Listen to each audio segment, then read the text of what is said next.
suis l'écosystème Solana, tu as peut-être vu la sortie de ce projet.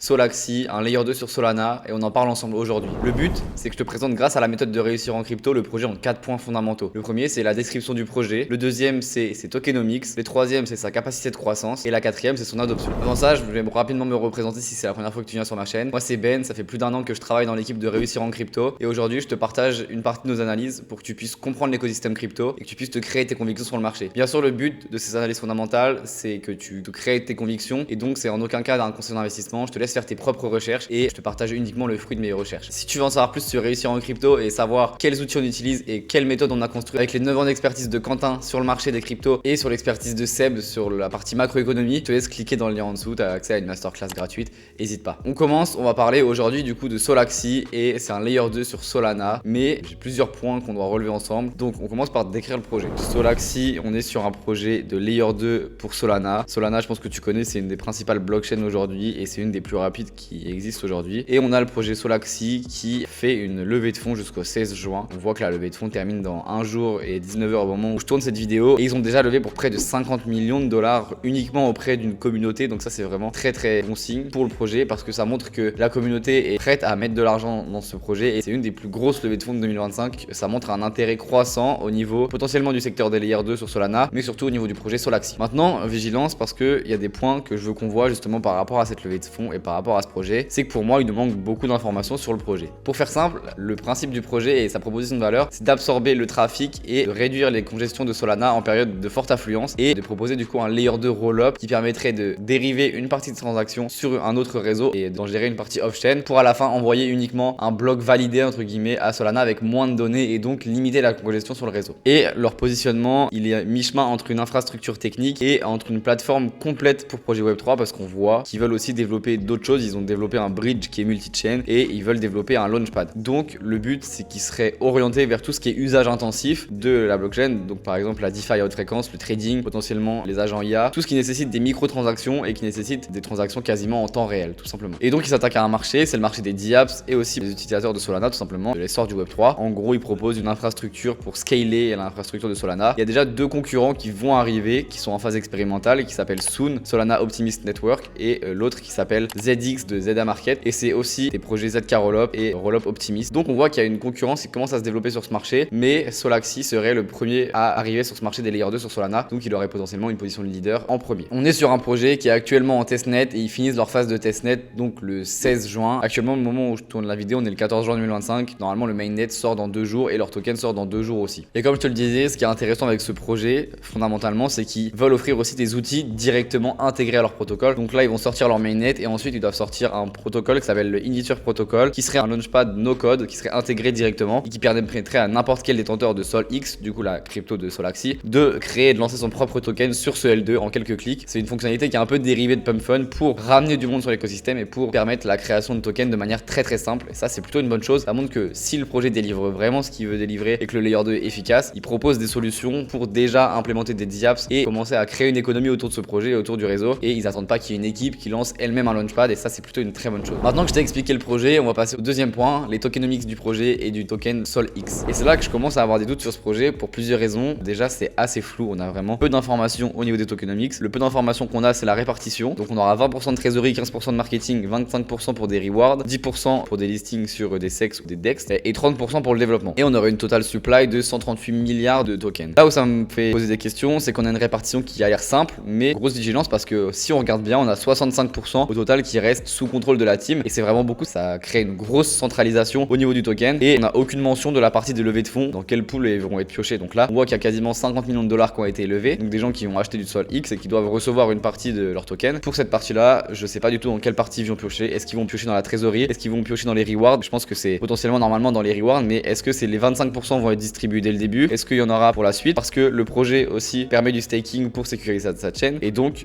les rewards doivent aussi venir de quelque part et pour l'instant, on a des pools qui sont vraiment flous, c'est pas bien sectorisé et on a une grosse centralisation de 65% de la supply pour le projet et on n'a aucune information sur des potentiels vesting. Est-ce que les 50 millions de dollars qui ont été levés, tout le monde va récupérer ses Sol X maintenant, même s'il y en a qui ont staké leur Sol X avec des gros rendements à la clé, il y avait des rendements jusqu'à 90% actuellement, c'est vraiment énorme. Il faut aussi trouver le moyen de donner ces tokens aux personnes. Donc là, on n'a aucune information supplémentaire par rapport au vesting, à comment ça va être réparti, le marketing, quand est-ce qu'ils détiennent leurs tokens, qu'est-ce qu'ils vont en faire, le développement à partir de quand, est-ce que c'est vesté ou non, enfin est-ce qu'il y a un cliff, on sait rien du tout. Donc les tokenomics, grosse vigilance par rapport à ce point-là parce que pour moi elles sont pas vraiment saines. On n'a aussi aucune information sur la valorisation de départ du projet et on le verra à partir du 16 juin. Mais là on a quand même 50 millions qui ont été levés, donc il faut voir à quel market cap sort le projet et à quel FDD sort le projet pour voir s'il n'est pas déjà surévalué à sa sortie, si les gens n'ont pas FOMO dans le projet tout simplement. Et le deuxième point que j'aime pas, qui fait partie des tokenomics mais aussi du projet, c'est le marketing un peu douteux. La capture d'écran à gauche c'est pas très propre, désolé. Mais quand j'ai commencé à faire mes recherches dessus, que j'ai entendu parler du projet, c'était 22 jours avant le lancement du projet et on voit que le projet avait déjà levé 40 millions de dollars et on voit que la jauge bleue était presque à la fin. Il montrait qu'il restait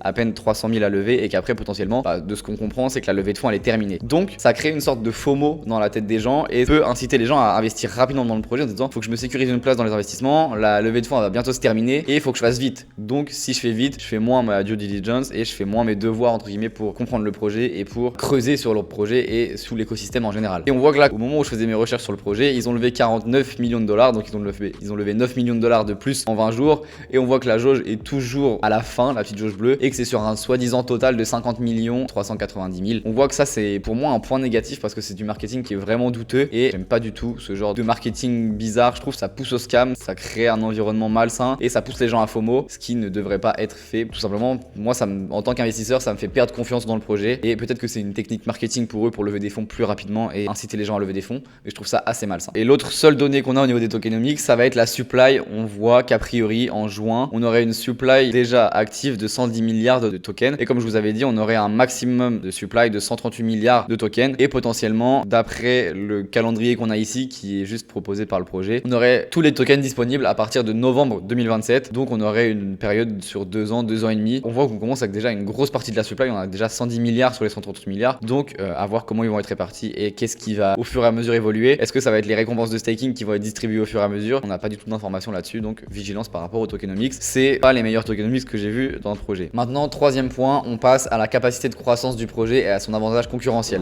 Donc pour ça, c'est divisé en 3 parties, l'équipe et les partenaires, le marketing et la roadmap du projet. Au niveau de l'équipe, déjà, toute l'équipe, j'ai trouvé aucune information dessus, donc ça, vigilance, c'est un point à prendre en compte et c'est pas forcément super grave, ça peut arriver avec des projets et des équipes non docs par rapport au fait qu'ils veuillent rester anonymes, etc. Mais avec en plus le flou sur les tokenomics, l'incitation marketing douteuse pour faire du FOMO, là je le vois comme un point de vigilance important et un point à prendre en compte et qui nous fait, pour moi, nous rapprocher de plus en plus d'un scam. Donc il faut être vraiment très vigilant par rapport à ce projet et par rapport à ce qu'il va délivrer parce que au niveau de la capacité de croissance, on a ok le fait qu'ils ont levé beaucoup de fonds auprès juste de communautés, il n'y a aucun grand investisseur qui est dans le projet. D'un côté c'est une force parce que pour les investisseurs ça va permettre d'éviter d'avoir un désavantage par rapport à une pression vendeuse de potentielles personnes qui seraient arrivées dans des rounds avant eux, donc dans des seed rounds ou des pre-sales. Mais par contre ça montre qu'il n'y a aucun grand investisseur qui soit a été convié pour le projet, soit qui a confiance dans ce projet et c'est plutôt une chose que moi je prends en compte surtout pour un layer 2 sur Solana qui serait une stack technique vraiment importante sur Solana et c'est bizarre qu'il n'y ait aucun grand investisseur qui ait cherché à rentrer dans ce projet ou que le projet n'est pas dédié une partie de sa supply à de l'investissement parce que je pense que les layers 2 sur Solana c'est des écosystèmes qui sont surveillés et c'est des projets qui sont surveillés par des investisseurs parce que Solana est un des layers qui est le plus connu et le plus rapide actuellement. Ça ferait sens pour des projets et pour des fonds d'investissement de vouloir se positionner sur des narratifs comme des layers 2 de Solana s'il y a un réel besoin. Et ensuite il y a le marketing et pour moi la communication du projet, on est sur une communication qui est plus tournée vers le même et du coup qui se rapproche du scam. On voit que sur leur Twitter ils parlent uniquement là de ce que j'ai vu le 12 juin ils auraient burn 35 milliards de tokens donc ils expliquent qu'on peut checker et tout et ça j'ai vu a priori ça a l'air d'être bon. Moi ce que j'aime pas quand je m'intéresse à un projet sérieux comme un layer 2 c'est que là ils ont une stratégie vraiment marketing uniquement meme coin et on voit qu'ils parlent uniquement de leur levée de fonds actuellement et que en fait ils font encore une fois plus FOMO les gens en parlant uniquement de l'argent qu'ils arrivent à lever et on n'a aucune information sur le projet, sur ce qu'ils sont en train de délivrer. Est-ce que la team boss n'a aucune donnée par rapport à ça? Donc pour moi j'aime pas du tout ce type de marketing. Après ça c'est propre à moi, surtout si je m'intéresse à un layer 2 avec une partie technique, j'aimerais bien avoir plus d'informations sur ce qui se développe. Et pareil, au niveau du white paper, on a un white paper qui est vraiment très léger. Donc ok, c'est le but d'un white paper c'est de comprendre simplement un projet, mais pour ça ils auraient pu faire un light paper où ça explique succinctement. Pour moi c'est plus un light paper qu'un white paper. On a juste quelques phases de roadmap, on a quelques informations techniques, mais on rentre pas du tout dans le détail de leur technologie. Ils parlent directement du token, encore une fois pour faire FOMO les gens. Ça pour un light paper ça passe, mais pour un white paper je trouve ça vraiment très moyen. On a aucune information sur les technologies qu'ils développent, donc pareil, vigilance par rapport à ça. Tous ces petits points de vigilance qui me font penser que ce projet est plus un scam qu'un projet sérieux layer 2. Après, je vous laisserai vous faire votre propre avis et vos propres convictions, mais moi à titre personnel, je rentrerai pas sur ce projet. Et avant de passer au quatrième point, à l'adoption du projet, autre chose, c'est qu'on a un potentiel audit qui a été réalisé par Coinsult, donc une entreprise, et on voit qu'il y a aucun problème. Et ça, pareil, sur tous les projets que j'ai étudiés, il y a toujours eu quelques problèmes qui soient informels ou pas des gros problèmes, et là on voit qu'il y a aucun problème du tout, et je trouve ça vraiment bizarre. On voit que ce qui a été étudié, c'est uniquement le smart contract du token sur Ethereum, donc pour la levée de fonds, mais en soi, toute l'infrastructure du projet, donc toute la layer 2 et tout, on n'a aucune information sur le projet, mais on voit que du coup c'est uniquement le token et le smart contract du ERC20 qui est actuellement étudié, et du coup on n'a aucune information sur ce qui a vraiment été étudié au niveau du layer 2, de leurs propositions technologiques et techniques. Après avoir passé un audit, il faudra qu'on voit s'il y a un audit sur ce layer 2 et si à ce moment là on a d'autres informations sur le layer 2 et sur l'audit qui concerne vraiment le smart contract de layer 2 et toute la blockchain layer 2, parce que là on n'a aucune information, on a que des informations sur le token ERC20, et à la limite ça c'est pas super dur je pense en tant que développeur d'avoir un token qui est carré et un smart contract qui est ok. Maintenant faudra voir sur toute la partie layer 2 pour moi. Et pour finir, on va parler de l'adoption du projet et de sa capacité justement à être adopté et à fédérer une communauté. Le premier point, c'est le Twitter score, pour moi qui est un score important à regarder, déjà pour voir s'il y a des gens de l'écosystème qui s'y intéressent, et on voit que là le compte Twitter il est pas du tout attractif, on a un score de 1 sur 1000, donc c'est vraiment catastrophique, et on n'a pas vraiment de gros followers de l'écosystème, des gens importants, il n'y a aucun venture capital, il n'y a aucun gros influenceur crypto qui suit le projet, donc pour moi c'est aussi un point négatif, ça montre que le projet a pas de traction au niveau d'une communauté on va dire safe et aguerrie dans le Web3. Donc ça c'est un des premiers points que je voulais souligner. Et le deuxième point, c'est que pour l'instant on n'a aucune data sur une potentielle TVL, on a un token qui est utilisé mais on n'a pas vraiment de data sur la quantité qui est stakée, on sait rien du tout sur le nombre de développeurs, sur le nombre de DApps qui vont être disponibles sur le projet. On sait qu'ils vont lancer potentiellement un launchpad, donc il y aura une première DApps, donc ça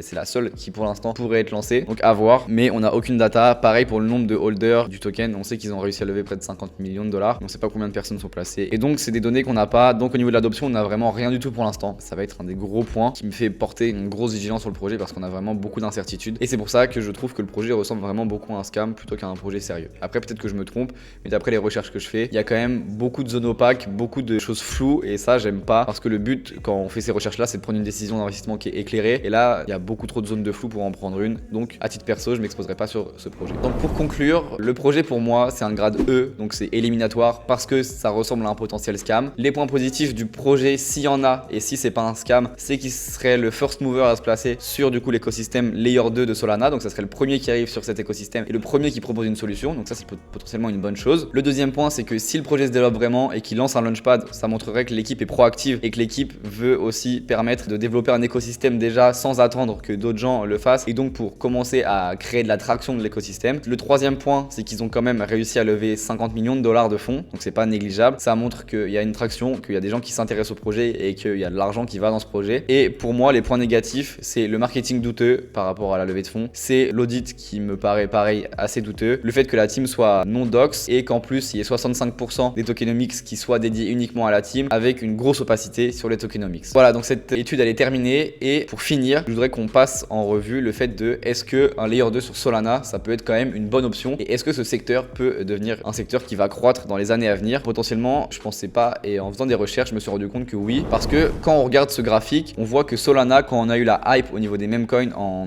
mars-avril 2024, on a eu plus de 75% des transactions qui étaient échouées et qui ne passaient pas. Donc on voit qu'il y avait un gros problème de congestion au niveau de la blockchain Solana, même si c'est une des blockchains les plus rapides actuellement. Le réseau était congestionné quand il y avait des fortes hausses d'activité et des fortes pics d'activité. Donc ça peut faire sens d'avoir des layer 2 qui se développent sur Solana. On sait qu'en plus régulièrement la blockchain elle est down dès qu'il y a de la congestion, donc c'est plutôt négatif par rapport à Solana et par rapport à l'expérience utilisateur tout simplement. Et donc il y aurait potentiellement un sujet à développer des layer 2 sur Solana. Même aujourd'hui quand on regarde les stats, on voit qu'on aurait près de 25% des transactions qui échouent encore. On sait que sur Solana c'est un écosystème où il y a beaucoup de microtransactions, beaucoup de spam, de bots, etc. Et ça peut créer aussi de la congestion rapide sur le réseau. Et bien sûr ces transactions, c'est les transactions hors vote, parce que Solana a un système de vote un peu particulier qui passe par la blockchain et donc qui crée des transactions sur la blockchain. Mais là c'est hors ces transactions là, donc c'est vraiment uniquement les transactions d'utilisateurs, et donc on voit qu'il y a quand même un gros problème au niveau du nombre de transactions qui échouent, et donc il y aurait potentiellement une place pour les layer 2, soit pour potentiellement verticaliser une partie des usages et détourner une partie des usages uniquement sur certains layer 2, et pour certains usages, par exemple le gaming, par exemple le trading à haute fréquence, ou par exemple les agents IA, verticaliser chaque blockchain sur un domaine spécifique et donc permettre à la blockchain de décongestionner Solana et d'envoyer uniquement le bloc final à Solana à la fin. Mais ce qu'on voit aussi, et c'est là que c'est intéressant, c'est qu'on a Solana et Jump Crypto, donc c'est une des entreprises qui bossent sur Solana actuellement, qui développe une sorte de nouveau validateur pour Solana qui s'appelle FireDancer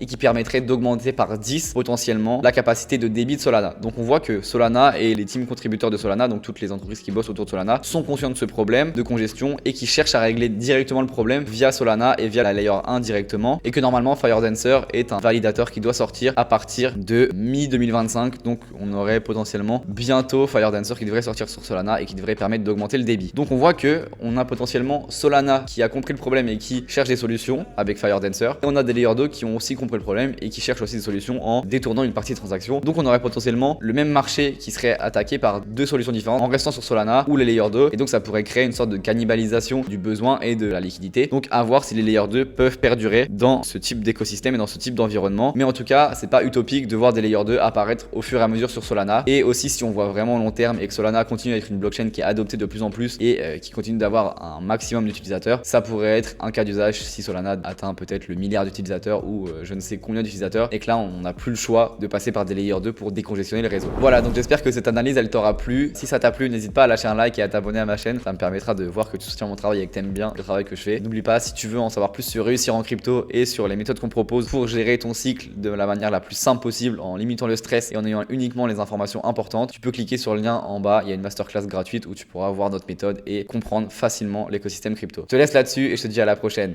Bye.